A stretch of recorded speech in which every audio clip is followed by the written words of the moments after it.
Kaoru takes Koga on a date to an adaptation of A Knight's Tale by Geoffrey Chaucer, alter of course for its Japanese sensibilities and the makeup of the setting into Palamon and Arcite.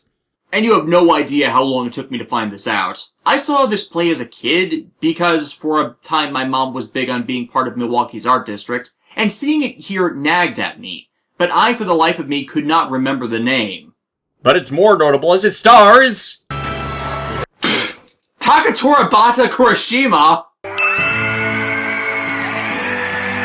I was not expecting to see him until Sokoku no Mario. Yuki Kabuto is playing an egotistical singer named Jiran, who's trying to break into acting through stage plays.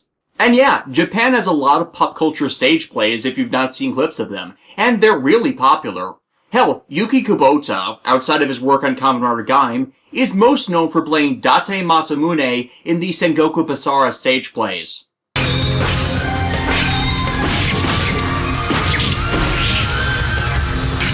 And likewise, a number of mainstream Japanese actors have such as their introductions to acting, much like many Western performers do the same on our own theatrical stages. And at least it's clear they have fun doing it. So him showing up in Garo in such a role is actually a pretty clever segue relation to what at the time was his career. Minus, of course, the arrogant servicing and mugging to rabid fangirls of the audience that could care less if he was doing his job right. Only that he was mugging to his attention-seeking fans with his blatant bad acting. God, this feels like an Inception moment. An actor acting like an actor that doesn't know the first thing about acting, surrounded by actors acting as actors that do know how to act. Yes. This, of course, all causes Koga to walk out, explaining to Kaoru that, well... because he hasn't told her yet that he's dying, and he cherishes what he gets to spend with her. Unfortunately, a far senior actor named Ryunosuke is angry Jiran is disrespecting the role he played for years with his conduct, it being made clear through further interaction and attempts to blatantly change the play to his satisfaction. But he doesn't really give a damn about the art of acting, only that he's feeding his own ego. As opposed to the idiot artist, this is actually something pretty relatable as one doesn't like seeing their passion disrespected, and understandable that a horror would see that as an opportunity to infest him, and encourage Ryunosuke to do away with him.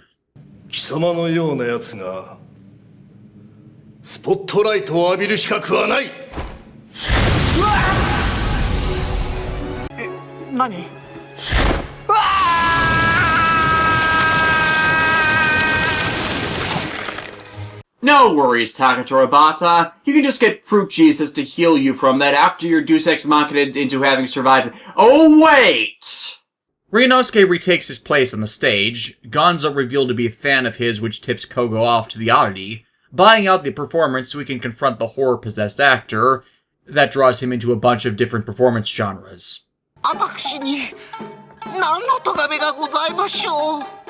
Well, for one, you're using the stage from Garo Gaiden's Smile.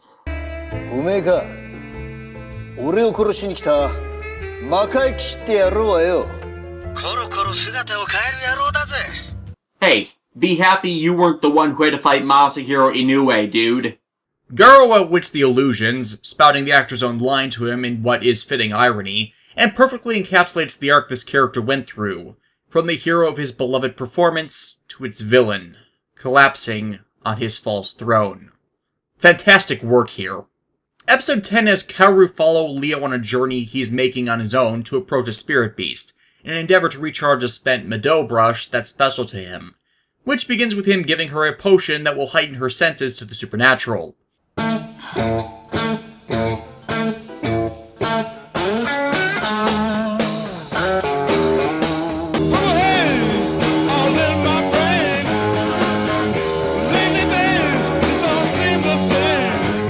And so begins the long walk that takes up most of the episode, with the pair doing silly things on the path to purify themselves enough for them to even be able to approach a spirit beast. But it doesn't really drag due to things staying on point for the most part, broken up with them talking about things like Kaoru's feelings for Koga, Leo's duties as a priest. It's just pretty much downtime to expand lore and character, with the payoff being the spirit beast itself. A unicorn Pegasus dragon? It's adorable! Suck it, Lauren Faust! And on top of the brush Leo brought, it also chooses to blush a brush Kaoru brought with her, and the contact with the beast inspiring her later, though in the interim they are attacked by a guardian of the spirit beast which Leo fights and defeats with a soul blade. Yet Leo reveals to Kaoru that he has knight training on top of his priest duties, but has always chosen to be a priest, asking Kaoru not to tell Koga, the woman not knowing of the curse placed on him by Akabaka, who is both priest and knight. Well anyways, Kaoru and Koga's next date takes them to a tower which Koga reveals is where the Garo armor is kept when it doesn't have a bearer, and where his predecessors are all laid to rest. And yeah, he's out here more than to introduce Kaoru to more of his world, as he's here to get himself purified of lingering horror taint, as the armor and sword are not the only ones that need to be purged of it on occasion. Though sadly the force in the tower doing such can do nothing for his mark, the third reason he came here. However, this purification ritual comes with its own consequences, as all that slain horror essence, not all of it returns to the horror realm. It collects, and sooner or later, it births a horror into and of itself. And that horror is the only recurring horror in the franchise. Zaji! And as he's born from Garo's slain horrors, Zaji is unlike any threat Koga has faced, revealed as he stops time. Not like that! He threatens Kaoru's life, but only to encourage Koga into a fight, as he cares for nothing but fighting Garo. And in a way, it makes him one of the more cultured eldritch creatures of the series, as he won't just kill those around him senselessly. Their fight takes place in Zaji's own reality marble, consisting of floating buildings in distorted space-time, with Koga barely hanging on the entire time, it taking the spiritual manifestation of past Gold Knights taking the form of the Master Garo armor to inform him of Zaji's nature of a cyclical threat, but one that inevitably ties itself down to something to anchor its existence in the physical plane.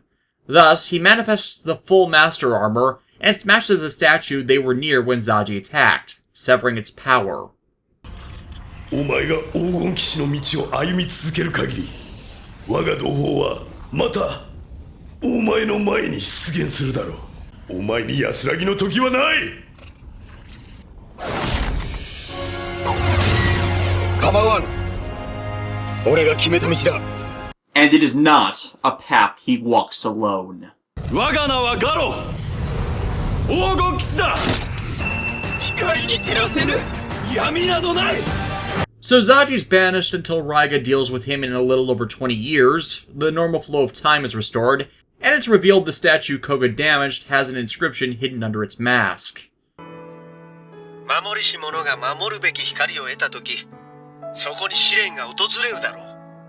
The implication from this is that it's an expression of what he feels for Kaoru, but with time and Zaji's later reappearances, there's a new interpretation that it's tied to the collection of purified evil they cleanse from the world that acts as a shadow attempting to balance a light. Or some other such crap. Anyways, episode 12 opens with Rei preparing to attack a girl, before near instantly flashing back to earlier events, with that same girl being pushed out of the way of a car collision by her mother, who is hit instead.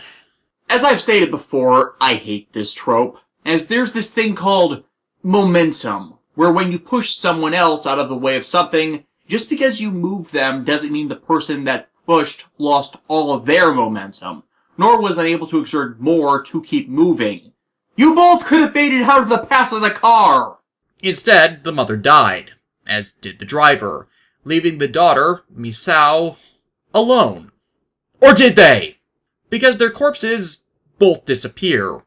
This is where Rei enters in this flashback-told story. It revealed Misao and her mother are old friends that in actuality are responsible for his sweet tooth due to the mom being a pastier with her own desserts shop, though recently the pair have been arguing over Misao's resistance in following in her footsteps, which resulted in the mom's death.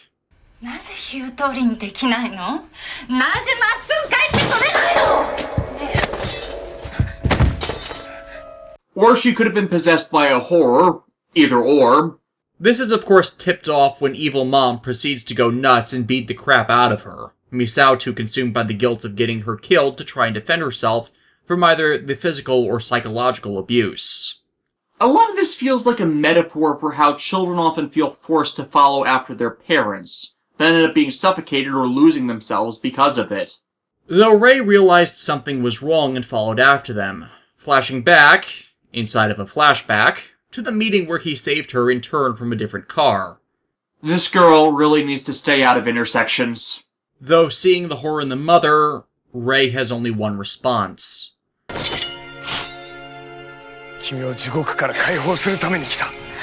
But as said, the guilt has been crushing Misao, which the horror has manipulated into being her human shield.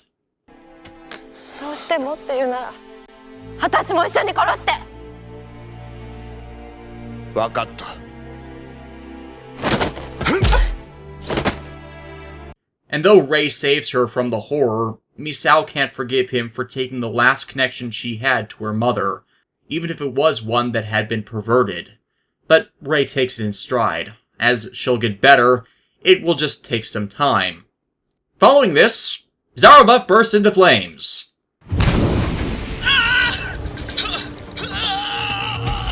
See? This is what happens when you want to make yourselves burn up, Ninja.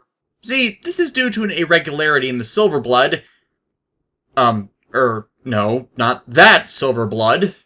Well, anyways, it's due to how he was made that, like everything else magic in this show, needs to be purified and refreshed. Jabi, last seen in Byakuya no Maju, coming in to take care of such by transporting the ring to the Junmei waterfall where she can fix him up. Unfortunately, the magic compass Leo gave her malfunctions, making me wonder why she didn't just enchant her own, which almost leads her into a death trap. And worse, who would come to try and steal away Zaruba but Akabaka? Why does he want Zaruba? I have absolutely no idea. Moreover, he has no reason to really do this, as it does absolutely nothing to further his scheme. At the very least, with the Spirit Beast pelts, he could forge Mado brushes for any priests that follow his antics. The only thing that would make sense for this is trying to get Jabi to join him, as she is a very powerful and experienced Makai priest. But the thing is, Jabi isn't an idiot. 我ら魔界奉仕によって人間の自由と平和が告げられた世界がな。魔界奉仕だけで人間を守れるのなら、魔界騎士は誕生していないはずだ。 Thus, Akabaka sticks one of his own Makai mechanical creations on her, the creature called...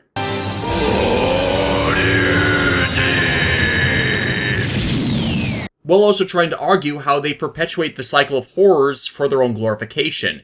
But again, that's just straight up ignoring reality and how horrors are born from human negativity. And there is no way to prevent that without effectively destroying humanity or committing acts just as monstrous as any horror would. So, much of what Akabaka proposes throughout the series is killing off white blood cells so the red blood cells can take back the task of protecting the body from the viruses. 重要なのは誰が守るかじゃない。あんたの言う世界なんて待ってられないんだよ。 Jabi's words are punctuated by her using a bar chest piece Koga gave her earlier in the episode to summon Goten, which supports her assault so she can recover Zaruba and run Akabaka off. While Jabi doesn't fully tell Koga of the day's events, she does warn him to be wary of other priests, especially Leo. Her suspicion peaked due to that compass malfunctioning. In a forest, two knights battle each other, the pair being Hyuga, one of the students of Tsubasa we met in Byakuya no Maju, who is in turn defeated by Kamen Rider Senki. This is Wataru, also known as the Thunder Knight Baron, and he's been driven insane, which prompts the Senate to send Koga after him, despite the inherent conflict of interest involved there. What conflict of interest? Well, after Koga's father was killed by Barago, he did not train alone. There were in fact training camps and schools for apprentice Makai Knights, and for that matter priests, which are seen a bit more prominently in other series, but exist to help them build a sense of camaraderie with their fellow knights more than a one-on-one master and apprentice relationship.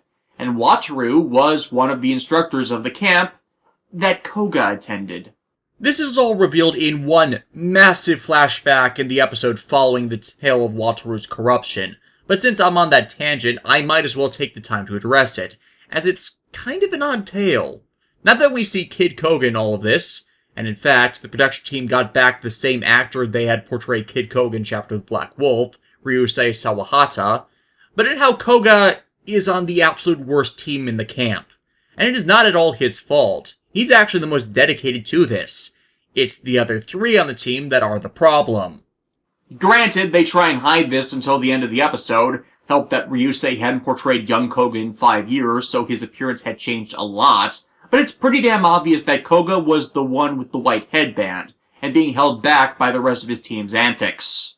Mainly because all the other kids, they're brats. Purple explicitly having priest training he constantly cheats with, and none of them acting in a way that would show them as actually taking all of this seriously beyond a game. Red attempting to quit several times because he is seriously bad at all this and forgets his training at the drop of a hat. Because they were the worst team, they got assigned Wataru for 10 days in hopes they would improve, but in the next match they screw up big time thanks to Red, and are further disqualified due to Purple using magic. Though despite their failure, Wataru does note that from his training, the rest have learned one thing. 強い思いと同じだ。仲間を可能性が少しでもある限り助ける。それが魔界騎士だ。これは友情の証だ。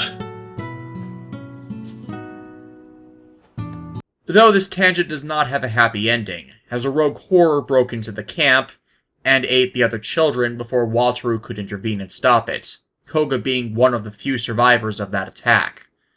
But this connection does inform Koga's actions when dealing with Wataru in the present. He's not ready to give up on him. Though before all that, Koga approaches an entity known as Gajari, who analyzes his mark, and tells him to keep the light in his soul alive.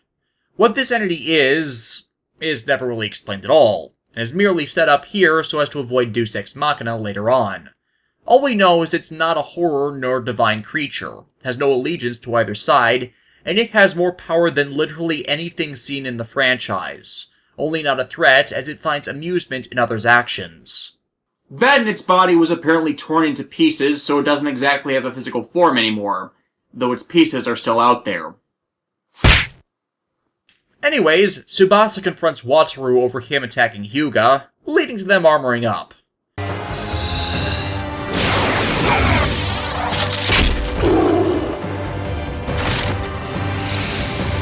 But Tsubasa likewise doesn't do well, Koga coming in to reason with the darkness-possessed Baron, refusing to strike to kill him. Baron forces his body to retreat, as Tsubasa collapses, his own cursed mark far more advanced in his debilitation.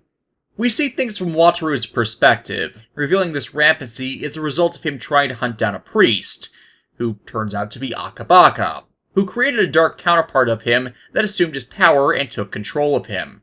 And everyone else is more prominently tipped off to this when Hyuga recovers and reveals that his life was saved when Wataru used all his will to stab himself instead of strike a killing blow to Hyuga. Thus, when they encounter him next, they were all on the lookout for a way to break him from the spell, which they see rooted in the gem on his torso. The assorted warriors restraining him so, with assistance from Tsubasa, they stab through him to achieve Wataru's freedom. Though with his other debilitation, Tsubasa will be out and recovering for a long time. Likewise with his freedom, Wataru tells of Akabaka, and how his actions are causing a divide between the priests and knights, distrust growing between both groups out of paranoia. Though, as they part, Wataru realizes the one who saved him was his student, thanks to the chain from that camp Koga still wears. Elsewhere, Rei fights a horror with suit actor Hiroshi Maeda, Makai Knight Kori, as with the state of the debilitating marks, the knight's fatalities from that weakness are starting to pile up.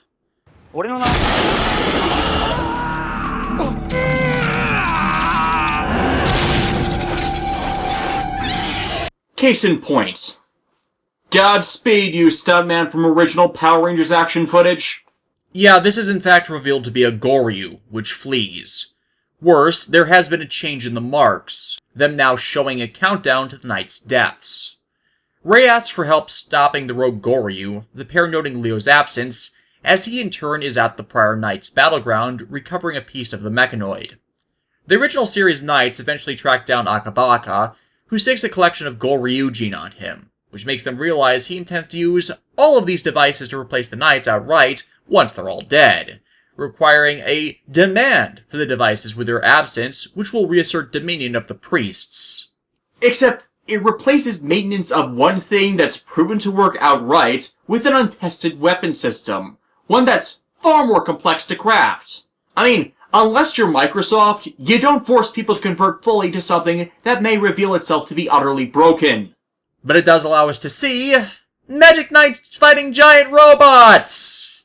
That's certainly something you don't see every day. The two knights gain the advantage in the fight thanks to summoning their war horses, and are thus rewarded by learning Akabaka's identity.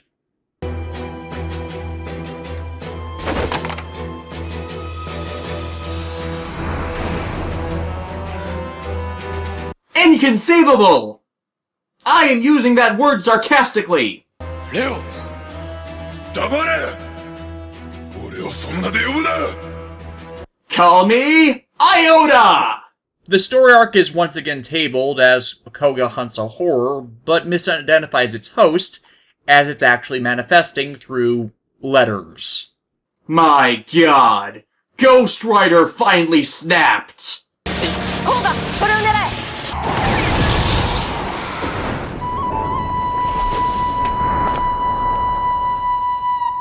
Recognize Anto! Good to see you! She reveals this horror is an entity known as Sedin Bale, explaining it's specialized in eldritch knowledge, so the Senate has pretty much been letting it stay in the human world so they could take advantage of that knowledge, them previously having it sealed in a book, like the connection to the Kiba armor was. I'm beginning to fear the Garo timeline was born from someone reading the Necronomicon, and that book is lying around there somewhere. Someone call Bruce Campbell! That book obviously was stolen and Sedin released, but Rekka knows the spells needed to reseal it, just needing a knight's help to beat it down. But before we get to that, Kaoru meets Rekka. 声がうるさい Have I mentioned I really like Rekka? 最低コウガの知り合いの中で一番最悪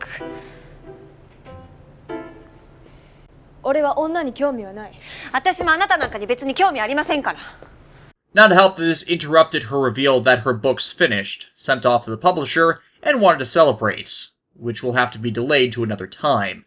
Though in hindsight, maybe keeping an eye on her or telling her a bit about what's going on, the mistake from the last series, mind you, may have been a good idea, since the one who freed Sedin was Leo, so it could go after Kaoru.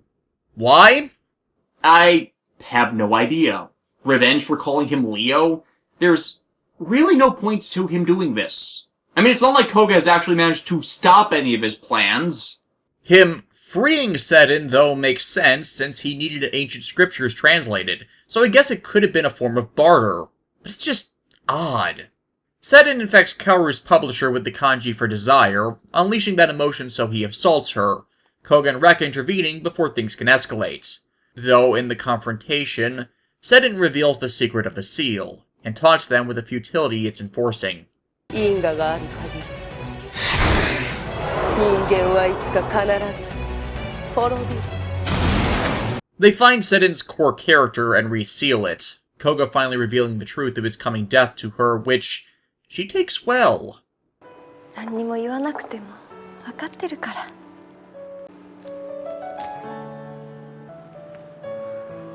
あなたは守りし者だから At least, in front of him. For sometimes, you need to show yourself to be strong to support the ones you love, even if all you want to do is cry.